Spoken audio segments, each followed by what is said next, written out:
Dios bendiga sus vidas una vez más. César Méndez en su podcast Entre Palabra y Canciones. Continuamos con la serie Milagros. Espero que esté siendo de bendición para ti y que ojalá puedas ser testigo, si aún no lo has sido, de un milagro en tu vida. Continuamos con esta serie, hoy el milagro número 8. Y recuerda que puedes seguir cada episodio en las plataformas digitales. Así que vamos adelante.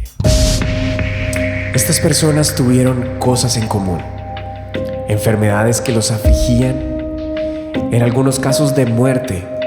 Algunos de ellos perdieron a sus seres queridos, otros estuvieron atormentados por demonios, otros simplemente tenían hambre. Pero Jesús se atravesó en su camino y ellos decidieron hacer algo diferente, decidieron hacer algo fuera de lo normal. Decidieron creer. El apóstol Juan escribe al final del Evangelio: este es el discípulo que da testimonio de estas cosas y escribió estas cosas, y sabemos que su testimonio es verdadero.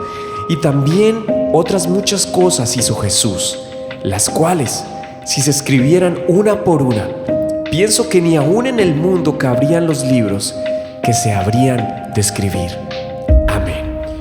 Continuamos con el milagro número 8, escrito en el Evangelio según San Mateo, capítulo 8, del verso 5 al 13, y en el Evangelio según San Lucas, en el capítulo 7, de los versos 1 al 10. Voy a leer en San Mateo, capítulo 8, verso 5. Entrando Jesús en Capernaum, vino a él un centurión, rogándole y diciendo: Señor, mi criado está postrado en cama, paralítico, gravemente atormentado. Y Jesús le dijo: yo iré y le sanaré. Respondió el centurión y dijo: Señor, no soy digno de que entres bajo mi techo. Solamente di la palabra y mi criado sanará. Porque también yo soy hombre bajo autoridad y tengo bajo mis órdenes soldados. Y digo a este: ve y va, y al otro: ven y viene. Y a mi siervo: haz esto, y lo hace. Al oírlo, Jesús se maravilló y dijo a los que le seguían: de cierto os digo que ni aún en Israel he hallado tanta fe. Y os digo que vendrán muchos del oriente y del occidente y se sentarán con Abraham e Isaac y Jacob en el reino de los cielos. Mas los hijos del reino serán echados a las tinieblas de afuera, y allí será el lloro y el crujir de dientes. Entonces Jesús dijo al centurión: ve, y como creíste, te sea hecho. Y su criado fue sanado en aquella misma hora.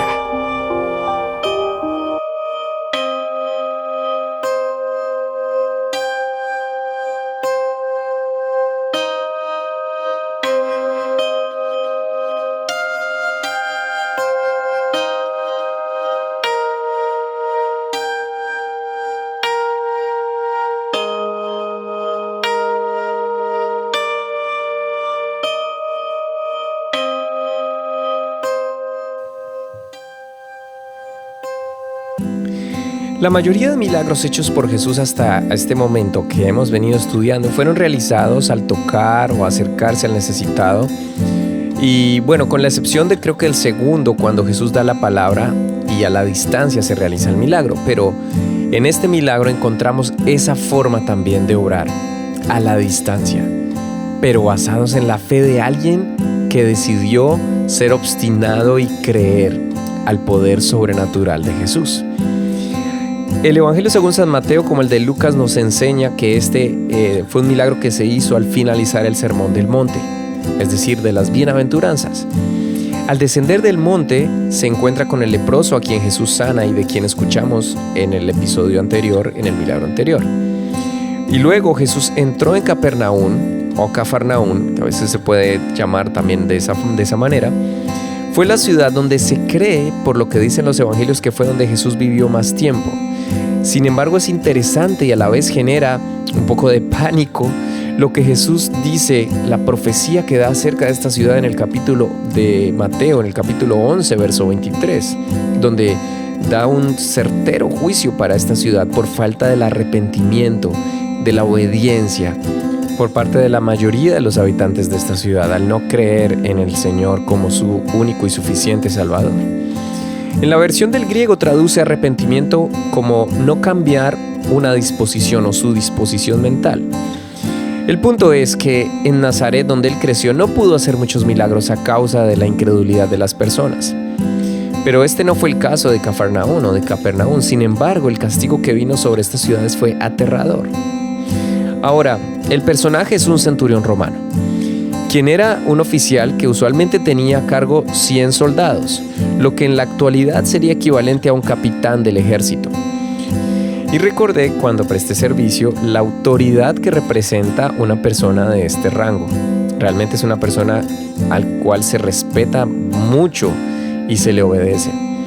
Y también conozco que en la actualidad, seguramente con ciertas diferencias, se necesita hacer una carrera en la escuela de oficiales entre 4 a 5 años, usualmente 5 años, que le da el primer grado, al que se le llama subteniente, luego otros 5 años para ser teniente, y para aspirar a este rango un aproximado de 15 años de carrera para estar al rango de un capitán.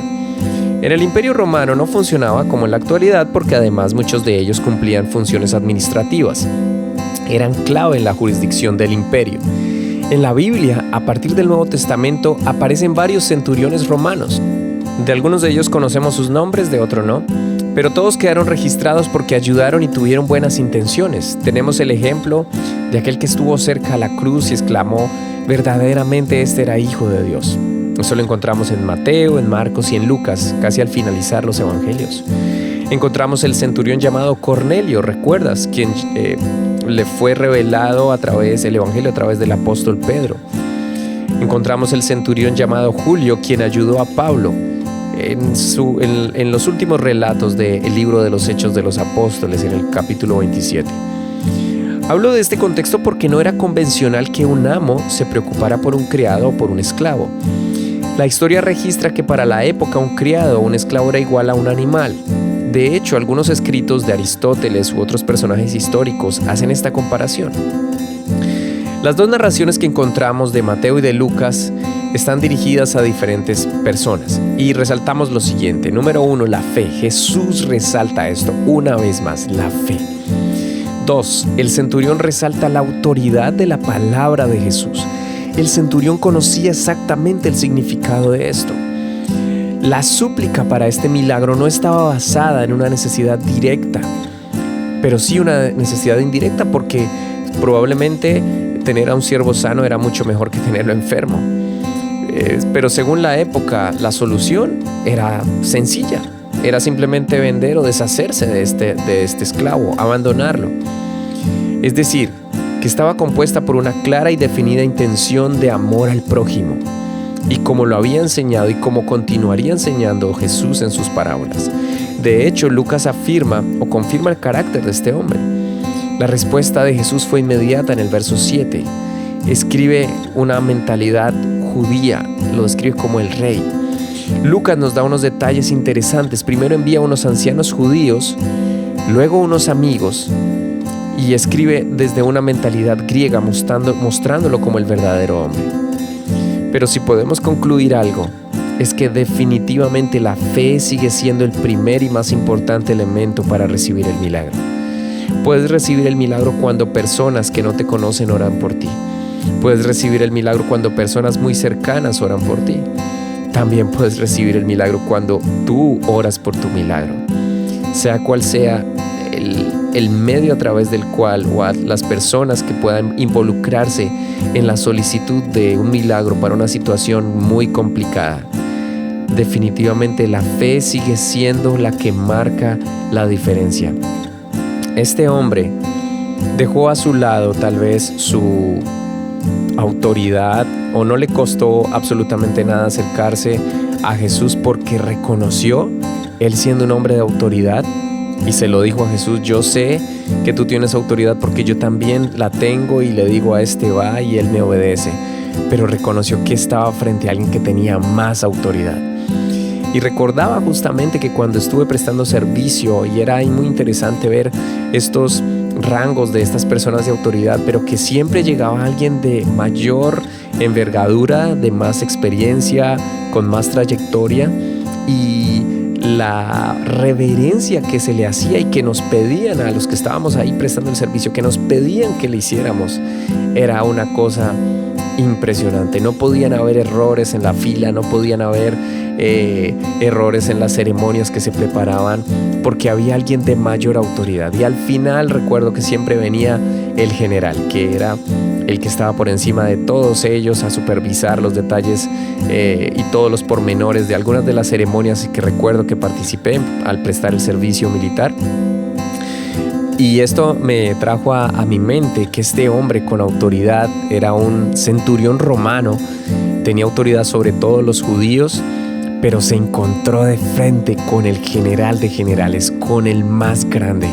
Claro, físicamente para muchos desconcertante ver tal vez un joven con una apariencia bastante normal, pero cuando este centurión se encuentra de frente con Jesús y estoy seguro que allá había visto el movimiento, el obrar de sus milagros, sabía que en él había algo diferente.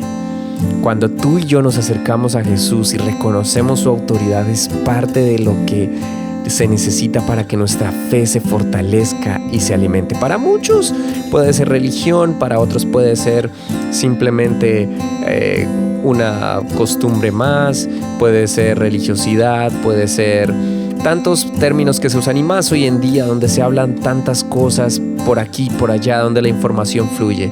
Pero Jesús no ha cambiado. Él sigue siendo el mismo. Él sigue siendo el Rey, el Todopoderoso. En su mano está el dar y el quitar. En su mano están las oportunidades. Él es capaz de abrir lo que nadie puede abrir y también de cerrar aquellas puertas que para nosotros tal vez no nos convengan. Qué bueno poder reconocer la autoridad de Jesús y no importa la distancia que estemos respecto a alguien que necesite un milagro. Qué bueno que también podamos de nuestro corazón manifestar el amor al prójimo y reconocer que alguien tal vez necesita el obrar del Señor a la distancia, pero que Jesús tiene ese poder para orar a la distancia. Él es el más grande. Bueno, este es el milagro número 8 en esta serie maravillosa que espero sea de bendición para ti. Ojalá dejes un comentario de algún milagro que Dios haya hecho en tu vida, me encantaría. Y vamos a tener algunos testimonios en esta serie. No se preocupen que aún continúan más, muchos más. Todavía tenemos muchos más para seguir aprendiendo. Vuelve y échele una lectura a este pasaje maravilloso en San Mateo y en San Lucas. Y qué bueno que podamos seguir aprendiendo de lo que Jesús hizo, de lo que Jesús hace y de lo que seguirá haciendo. Esta es la serie Milagros del podcast Entre Palabra y Canciones. No olvides, estamos en todas las plataformas digitales de podcast y en YouTube también. Bendiciones para ti, paz del Señor y nos vemos en el siguiente episodio.